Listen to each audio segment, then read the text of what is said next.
Assalamualaikum warahmatullahi wabarakatuh. Sampurasun wargi dulur baraya sadayana tepang dangudi sareng simkuring Mang Ian dina acara anu manehnya eta dongeng Sunda. Dina wanggid ieu simkuring sijamidangkeun hiji jejer carita anu judulna Mustika Talaga Ratu bagian ka-8 sareng ka-10. Amari simkuring nyobian live nu jaringanna teu stabil. Janten orang hijikeun we. Namung sataacana simkuring oge nyuhunkeun hapunten kumargi seueur pisan wagelan dina mingon-mingon ieu teh sehingga terasan Mustika Talaga Ratu rada kasendatnya. Kahiji memang aya hal anu teu tiasa dikantunkeun. Oge aya masalah teknis mangrupi reksakna peralatan. Sakali di simkuring nyuhunkeun dihapunten. Ieu Mustika Talaga Ratu karya Kang Rompis II supados teu nyangkolong ting kana waktos hayu urang sami-sami ngabandungan kumaha lajengna ieu lalakon Barman teh mangga kaparayun sadayana. Namung sataacan dilajeng kade ulah hilap anu teu acan subscribe mangga di subscribe, anu parantos subscribe simkuring ngahaturkeun rebu nuhun laksa ketika bingahan mugia sing janten hiburan kanggo wargi-wargi sadayana. Ulah hilap di like, di komen nya supados aya interaksi di antawis urang oge di share. Mugia wasilah pala wargi sadayana anu nge-share ieu lalakon dongeng Sunda tiasa nanyir deui nya khusus dina widang seni budaya dongeng Sunda. Mangga kaparayun sadayana.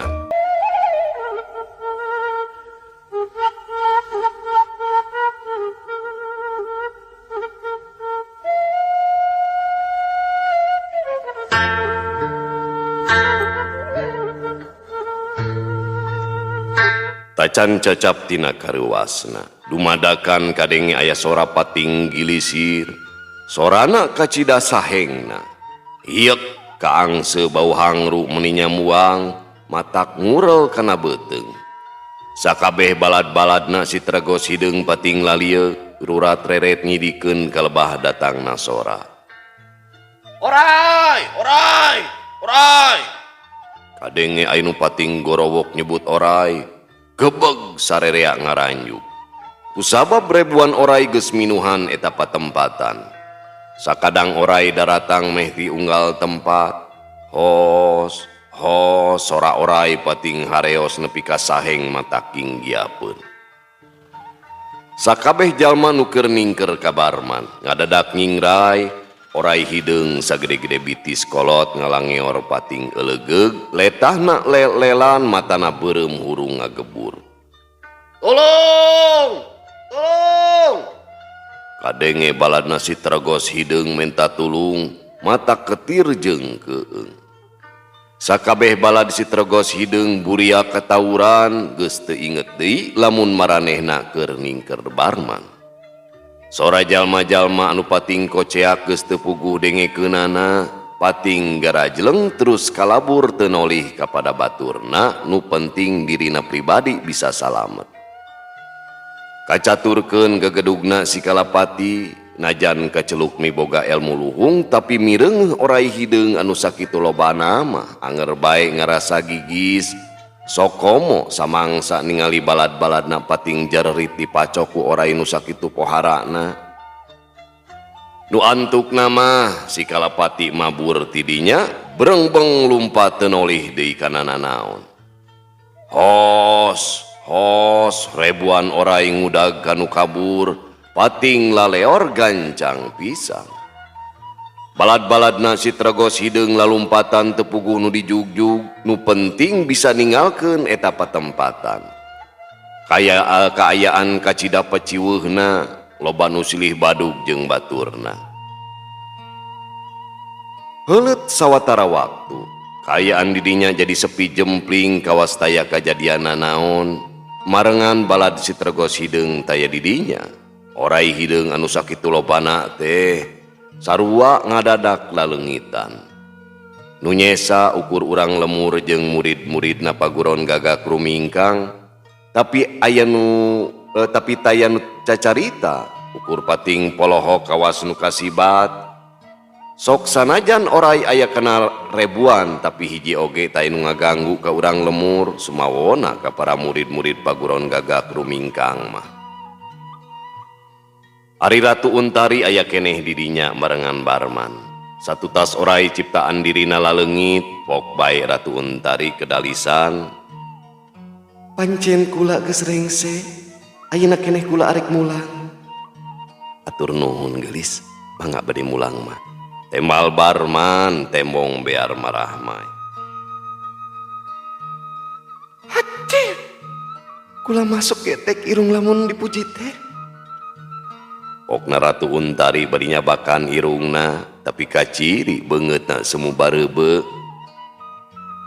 Hehehe, lain muji kuring mah, tapi da ngomong anu sabenerna Ratu. Lamun anjeun teh memang geulis. Nyaho geus tong muji beki garetek. Kade poho susuguh jang kula sapadati. Peuting isukan kudu geus aya. Anya atuh tong salempang Ratu. Susuguh mah nyaho aya weh. Sok arek mulang mah. Bisi tak apal jalan, nam ku kuring dianter. Ratu Untari teu nembalan.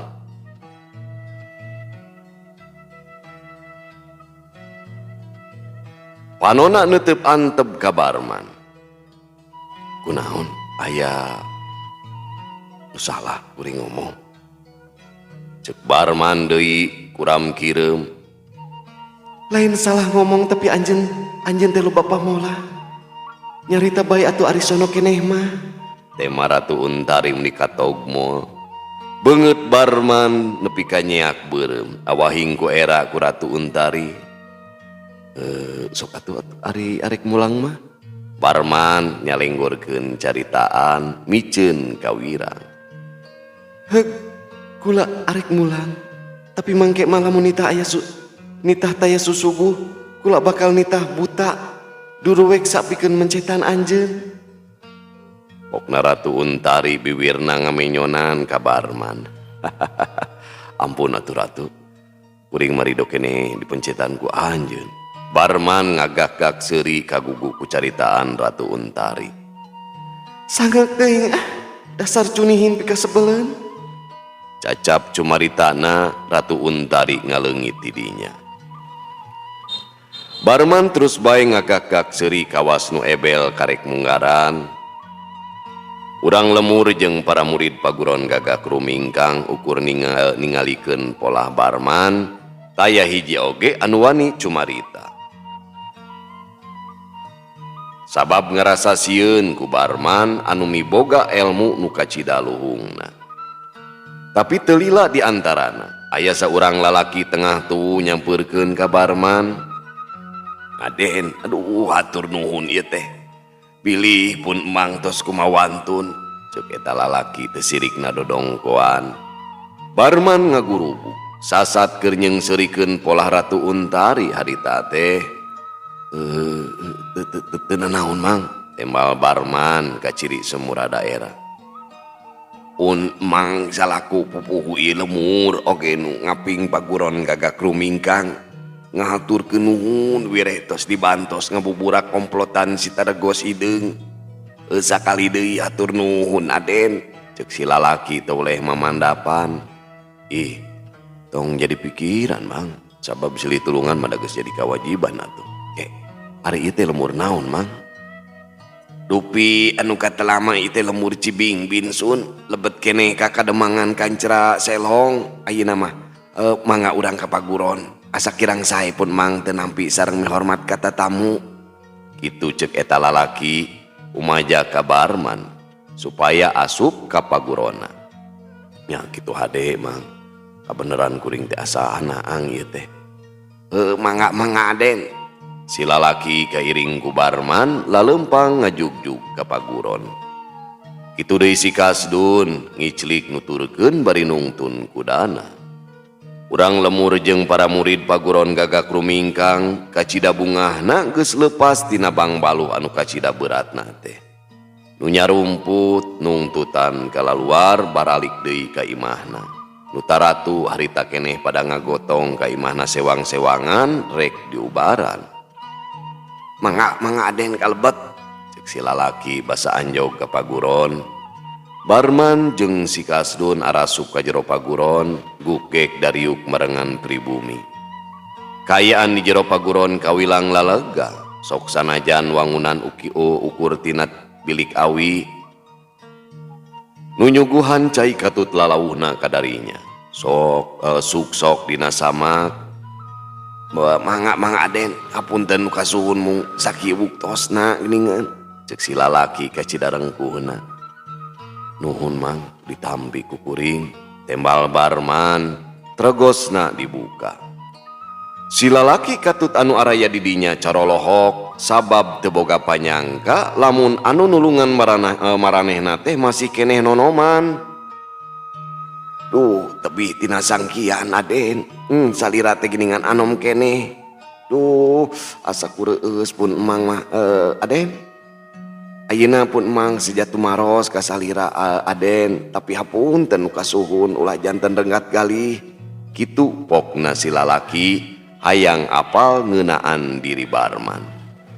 Sikep jeung nyaritana kacida ati-ati pisan, kasieun jadi mata katugenah pikeun barman. Teu naon mang arek tumanya mah taya bayana. Ongkohan da sakuduna atuh pribumi tatanya kanu tatamu. Tapi kuring hayang apal heula ieu ka mang, saha kakasih teh. Walon barman malik tumanya ka eta lalaki. Uluh hapunten pisan Aden, ari geus kolot teh sok limpeuran sun. Lali pancakaki tumorojog tataros di payun manawi. Dupi wasta mah pun pertala anu kaceluk mah ki pertala sun. Minangka tadi teh aku mang tos disebatkeun ti kawit. Yen mang teh minangka kokolot di paguron gagak rumingkang teh. Nuhun mang, ayeuna kuring arek sacarita ngeunaan diri kuring. Ari ngaran kuring teh barman, ari itu sobat kuring ngaranna Kang Kasdun. Asal lemur karang padumukan mah kawilang jauh nyaeta ti Cipelah. Kuring duaan teh sasat keur ngalalana, nyuk curug lemur unggah kampung keur neangan luang jeung pangalaman. Malah mandar namahan pangawuruh. Kitu tak ngeunaan diri kuring mamang. Tembal barman ngebrehkeun kayaan dirina nu keur ngalalana ka saban tempat. Bagja teuing Aden, pun mang ngaraos bingah ngadanguna. Saleresna mah seueur keneh anu bade ditaroskeun teh, namung ngeukeun engkin bae. Awatos ayeuna mah tangtos carape keneh. Ceuk Ki Pertala, manehna teu wanieun tumanya anu leuwih jero ka barman, kusabab ngaragangan ka barman nu sasat keur jadi tatamuna. Nyakeun salse bae mang, kusabab kuring oge rek milu ngararep di dieu, duka ari sapoe atawa 2 poe mah. Kitu ceuk barman mere kacindekan. Tuh, kantenan kitu pun mang teh ngaraos reug-reug Aden. Beungeut Ki Pertala kaciri bunga ngadenge barman rek cicing heula di dinya teh. Satuluyna aluprek bae maranehna ngalobrol.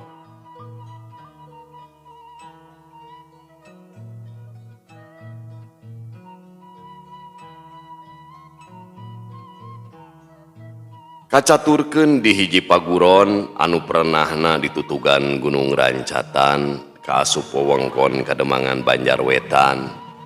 Di jero paguron nu kawilang gede jeung lalega, para murid harempak merbayak sak kawas abdi dalem nganti pandikaraja. Dina poe eta diayakeun gempungan pikeun sakumna para murid Tangkurak Hideung.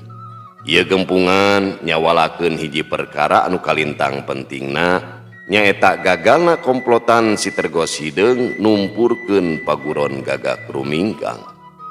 Sing horeng sakabeh balad si Tergos Hideung teh tayalian iwal ti murid-muridna paguron Tangkurak Hideung.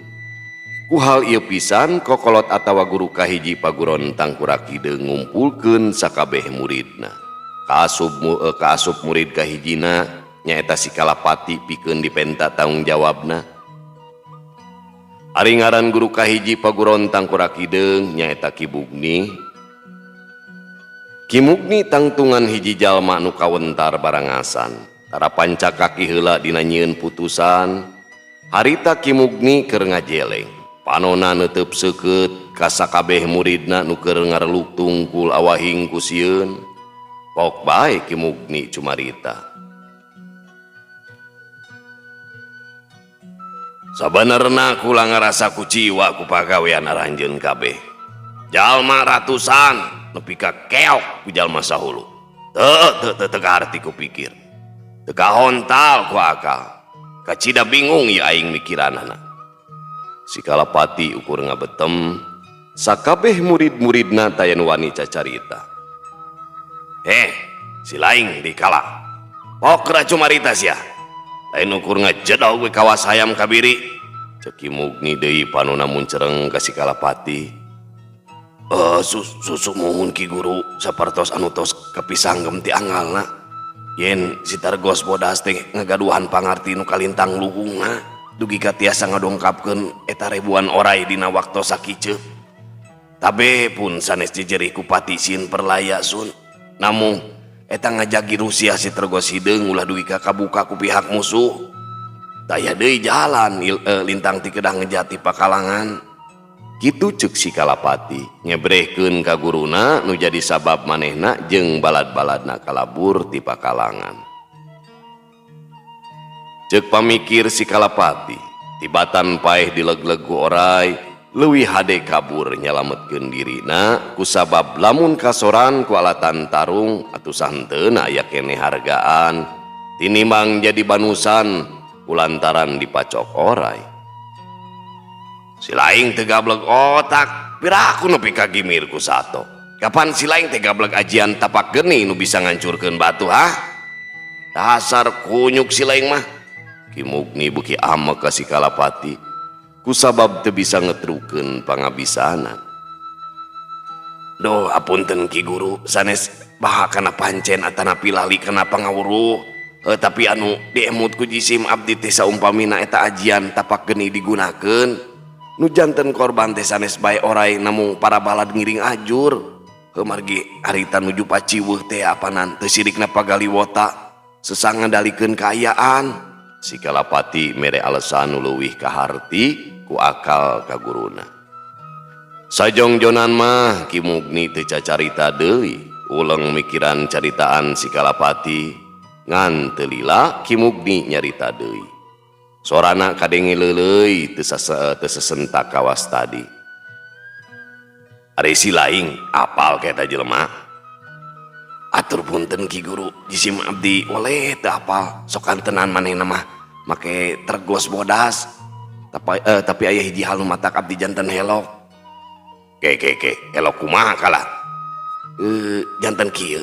Sameme si Targos Bodas ngadatangkeun ribuan orai kungsi manehna diserang ku 10 jalmi tapi manehna ngagunakeun elmuna dugi ka hiji ge taya nu salamet rubuh sapada harita ri ana disidik-sidik mah elmuna sapertos eta. Si Kalapati teu neruskeun cumaritana kawas aya nu dipikasieun cing balik ari cumarita teh dipotong-potong kawas kunyuk katulas ya. Panon Ki Mugni nepi ka buncelik. Eta sun elmuna sapertos babad alas kagungan Ki Guru Ageng. Ki Mugni nepi ka ngaranyu ngadenge omongan muridna si Kalapati teh. Nu bener sih ngajablog teh. Nasi lain kakarek bebeja ayeuna dasar kunyuk sia. Ki Mugni beuki nafsu ka si Kalapati. Rumaosun aduh sadaya-daya eta kalepatan jisim abdi. Temal si Kalapati ngarumasakeun kana kasalahanana. Urang ajar teu nyana aya jalma nu miboga ilmu luhung mapakan pangabisa Raden Wikrama. Ceuk Ki Mugni bari gogodeg. Ari Raden Wikrama minangka guru utama paguron Tangkorak Hideung, tapi cicingna teu di dinya tapi di hiji tempat anu kawilang jauh di tutugan Gunung Rancatan.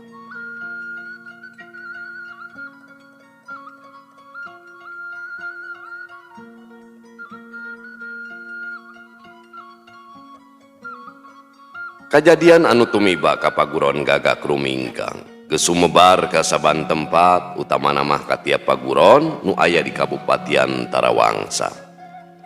Beja ieu oge geus nepi ka paguron Macan Lugay nyaeta bogana Tu Bagus Satya. Harita tu Bagus Satya keur uplek ngobrol jeung murid kahijina nu taya sanesnya eta Den Mustika. Cing Nyai, kumaha beja ngeunaan paguron Gagak Rumingkang teh? Mama teh asa gantung dangu lantaran beja nu katarima can sagemlengna. Kitu ceuk tu Bagus Satya hayang genre ngeunaan beja nu geus katarima ngeunaan paguron Gagak Rumingkang nu diranjah ku sabubuhan jalma nu marake tergos hideung. Kaleresan abdi nampi wartos dipun rama wireh paguron Gagak Rumingkang diranjah ku sabubuhan jalmi anu ngangge tergos hideung. Namung dina kaayaan genting aya nu haat nulungan saurang jalmi anu ditergos bodas. Sadayana komplotan si tergos hideung hiji oge teh nu untuk mayunan kana wawasan si tergos bodas. Samalih mah eta jalmi dina waktu sakicep tiasa ngadongkapkeun ribuan orai hideung. Kitu wartos nu katampi ku abdi mah Mama. Waler Den Mustika ngadugikeun deui wartos nu katampi ku anjeunna. Asa kuhe mengadenge ieu kajadian. Kawas aya nu rek nyieun kariweuhan ieu di Kabupatian Tarawangsa. Ngan untung eta aya nu haat nulungan ka paguron Gagak Rumingkang. Tapi saha eta jalma teh nya? Kusabab mama teh geus puluhan tahun sasatna jadi jawara. Sakabe ilmu pangawasa geus tangtu apal. Tapi kakarek ayeuna ngadenge aya jalma bisa ngadatangkeun ribuan orai mah. Kitu ceuk tu Bagus Satya nembrakeun kabingung dirina panonna manco kaluar kawas nyawang ka mangsa katukang. Buah jalmi setengah siluman Mama. Nu mawi gadua ilmu nu kalintang aheng oge. Saur Den Mustika ukur tiasa ngira-ngira. Mama oge sarua teu apal lantaran ngaranna ilmu panemu loba pisan nu araheng miboga kasakten sewang-sewangan. Anu jadi pikiran pikeun mama teh lain perkara si tergos bodas tapi perkara sabubuhan jalma nu marake tergos hideung. Mama boga angkeuhan bakal aya kajadian nu aheng di Kabupatian Tarawangsa. Kawas aya jalma nu geus nyieun siasat pikeun nyieun kariweuhan. Kitu ceuk tu Bagus Satya. Geus terus rasa lamun bakal aya kajadian anu tumiba ka Kabupatian Tarawangsa. Tu Bagus Satya lain padu omong, tapi miboga dasar anu kuat sahenteuna atuh. Tu Bagus Satya teh ruruntuk jawara anu miboga pangabisa anu luhur. Kumaha atuh Mama? Abdi kalintang melangna bilih janten Mama lakapun rama. Saur Den Mustika ngaraos rempan ngadangu cariosan tu Bagus Satya teh. Tong salempang Nyai, engke oge aya cara pikeun ngungkulanana. Tapi Mama boga hiji perkara anu rek ditepikeun ka hidep. Sok regepkeun. Unyuk sumangga Mama. Mangsa baheula zaman Mama keur ngora guru Mama kungsi nitipkeun hiji gagaman anu miboga kasakten anu luhung. Ceki guru, ieu gagaman rek dipasarahkeun ka salah sahiji murid anjeun nu sakirana mampu sarta nincak kana uga. Dupi uga teh naon Mama? Saur Den Mustika tumaros kanu janten guruna. Kumargi asa nemean nguping. Ari anu disebut uga teh hiji perkara nu bakal kajadian tapi geus diimpleng ti samemehna. Sapertos uga Siliwangi jeung sajabana. Waktuna teu mungguh tapi miboga hiji kapastian. Guru Mama nyarita hiji mangsa bakal datang sabubuhan jalma anu marake tergos hideung sarta bakal nyieun karuksakan pikeun balarea. Ceuk Guru Mama deui mangsa harita jalma-jalma nu marake tergos hideung diaping ku hiji kakuatan anu kacida rohakana. Dalah Guru Mama ku anjeun mun seuk teh mah adu hareupan geus moal mampu ngalawan eta kakuatan. Kahartos mama saterasna kedah kumaha. Ieu gagaman can pernah digunakeun boh ku guru sumawona ku mama sorangan kusabab can nincak kana uga.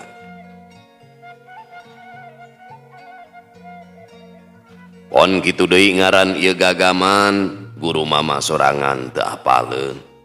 Estuning kacida goibna lebeng taya nu nganyahokeun.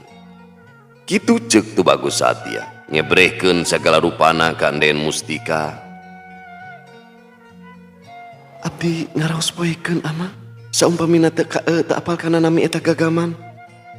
Sok kantenan kana maunahna oge tangtos moal ka uninga panginten mama. Kitu kasauran Den Mustika. Anjeuna ngaraos bingung ngadangu cariosan guruna nyaeta Tu Bagus Satya.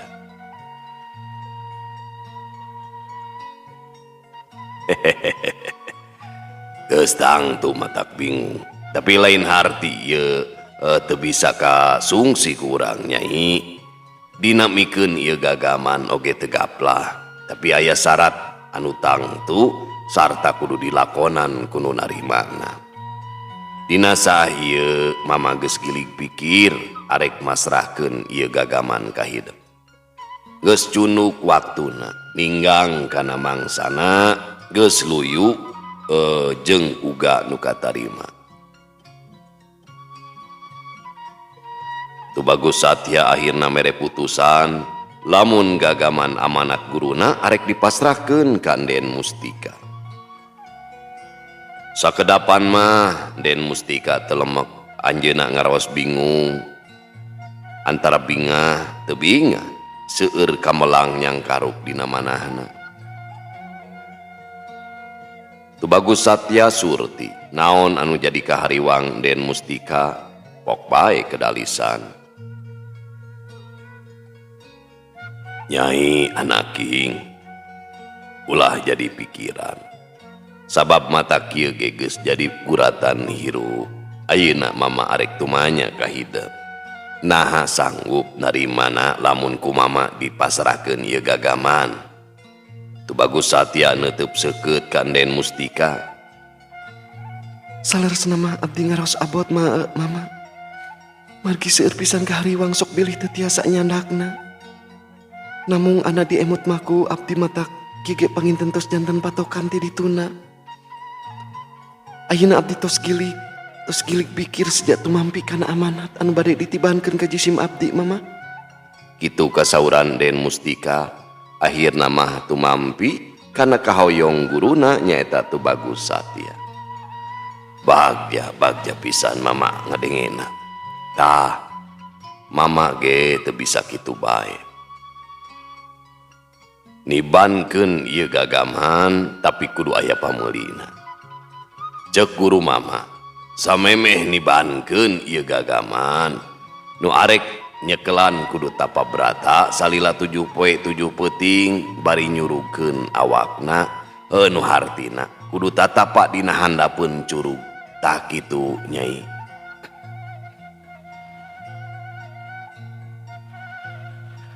Kahartos mama, dupi curug da kedah di mana?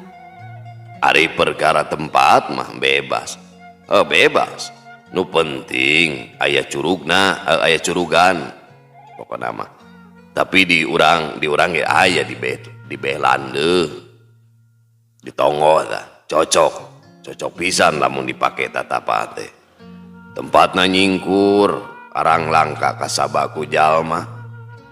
Tapi najan kitu, sakuliah tempat hidup tatapa bakal salawasna dijaga ku murid nu sejena. Kitu ceuk Tu Bagus Satya. Mereka cinekan ka Den Mustika.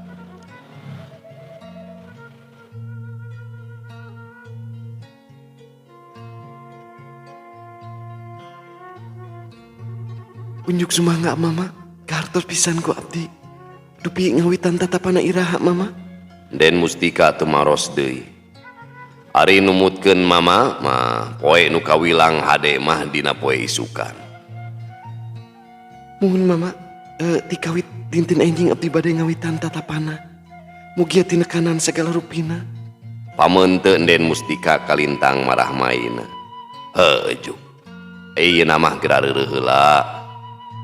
Kusabab wanci geus ngagayuh ka tengah peuting ieu teh.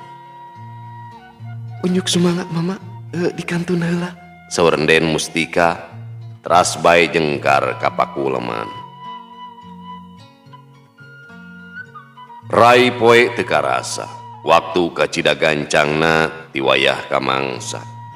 Barman geus aya sabulan cicing di Cibingbin di paguron Gagak Rumingkang. Dina waktu sabulan, Barman kungsi balik heula nepungan kolotna di Cipela. Lain kahyang Barman nganjerek didinya, tapi aya harewos goib di Enden Supraba, lamun Barman kudu cicing heula di Cibingbin. Kiwari Barman geus dijenengkeun jadi guru utama di paguron Gagak Rumingkang. Disaprak kedatangan Barman kadinya. Para murid paguron kacida senangna, kusabab sagala pangabutuh dicumponan ku Barman. Komo ki pertala mah ngarasa reueus ku ayana Barman di paguron Gagak Rumingkang teh. Kusabab mawa ajen ke paguron. Paguron Gagak Rumingkang geus nanjeur deui. Pikeun urang lemur, ayana Barman matak mawa kating triman, teu sieun aya nu ngaranjah deui kawasti heula. Barman teu nurunkeun elmuna naon, ngan saukur nitah diajar leuwih suhud kasakumna murid paguron Gagak Rumingkang. Boh dina ibing penca oge dina gerakan anu sejena. Unggal poe ku kiper tala diwarah kalayan daria. Teu aneh. Dina waktu sabulan, murid-muridna paguron Gagak Rumingkang geus miboga kaparigelan dina widang ibing penca jeung jurus andelanana.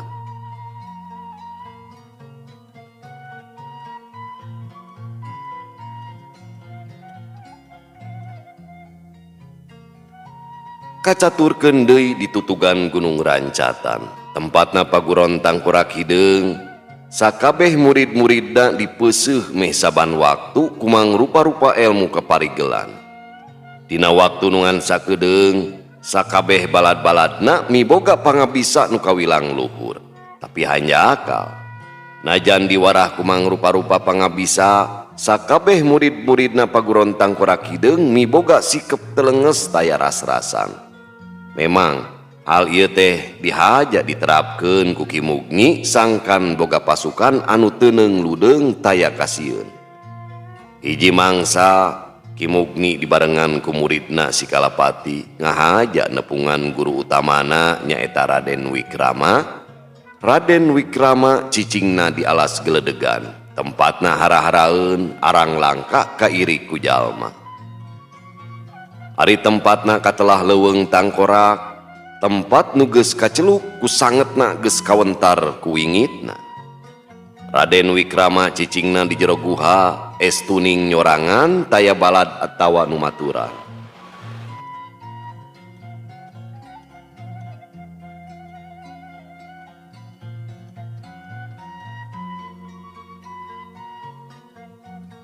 Sanggeus nyorang lalampahan anu kacida jauhna, Ki Mugni jeung si Kalapati anjog oge ka guha tempat cicingna Raden Wikrama. Sanggeus uluk salam, panto guha muka kusorangan, duanana gancang arasup ka jero guha. Kaayaan di jero guha caang ku obor nu ngagarantung meh diunggal sisi guha. Aturan Mugni oge kalah, ya aranjeun duaan kadarieu. Kadenge sora pedas handaruan ti jero guha. Sorana aweuhan bulak-balik kawasker di lamping. Ki Mugni jeung si Kalapati terus bae laleumpang ka jero guha. Samangsa anjog kasampak aya nu keur diuk make papakean sing sarua beureum ngan beungeutna teu sidik kusabab diteregos hideung.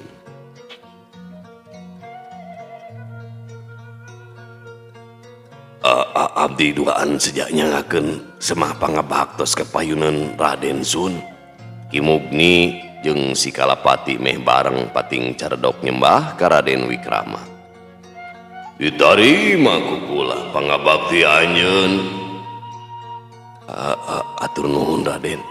ieu mah dibujeng engal bae Raden. Kunaon? Pangna jisim abdi duaan adongkapan ka dieu. Kumargi.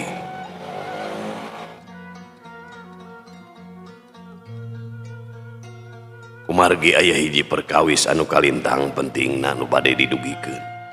Ceuk Ki Mugni nepikeun pamaksudanana ka Raden Wikrama. Kula ngarti. Baik geraca carita ka kula Mugni tong rumegah. Walon Raden Wikrama, sorana miboga hiji kakuatan anu kacidarohaka. Unyuk sumangga Raden, isim abdi bade cumariosun. Temiceunan waktu, Ki Mugni nyaritakeun ngeunaan para muridna anu ngajora ka paguron Gagak Rumingkang, dicaritakeun oge ngeunaan Sitragos Bodas anu datang nulungan ka paguron Gagak Rumingkang. Nu antukna komplotan Sitragos Hideung bubar katawuran teu mampu ngayonan pangabisa Sitragos Bodas. Kitu Raden, anu kajantenan teh. Ki Mugni cacaritana. Raden Wikrama cengkat tina diukna, terus bae ngajeleng hareupeun Ki Mugni jeung si Kalapati. Tapi aya nu aneh, najan ngajeleng kadua sukuna teu napa kana lemah alias ngalayang. Anu sabenerna Raden Wikrama hiji tangtungan manusa satengah dedemit. Manehna ukur bisa cicing di jero guha, teu bisa salah mangsa kaluar tidinya iwal timang sapeuting. Anjeun duaan apal kaeta mangklukna. Sora Raden Wikrama kadenge tandes kawas ngemuka ambek. Nu mawi Raden, abdi duaan teu apal ka jalmina. Kumargi ditergos bodas, tembal Ki Mugni dodongkuan awahing ku ngerasa sieun. Pade gawe ti sia Mugni cing aya beja naon deui nu sakiran narik ati pikeun kula ha. Raden Wikrama mencrong ka Ki Mugni jeung ka si Kalapati, panonna semuhurung badis panon meong. Dupinu anu katinggal mah Sitragos Bodas ngagunakeun pangawasan anu kawilang aheng sun. Nyaeta ilmu babat alas sapertos kagungan Raden ku anjeun. Raden Wikrama ngaranjuk ngadenge caritaan muridna Ki Mugni teh. Ke. Eta teh bener caritaan teh Mugni. Panon Raden Wikrama beuki ngakebur hurung. Leres pisan Raden.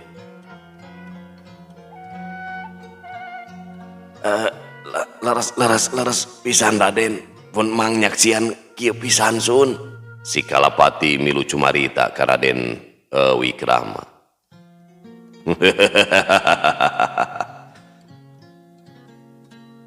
Raden Wikrama seuring ngagagah, sorana aweuhan minuhan jeroeun guha, puguh bae.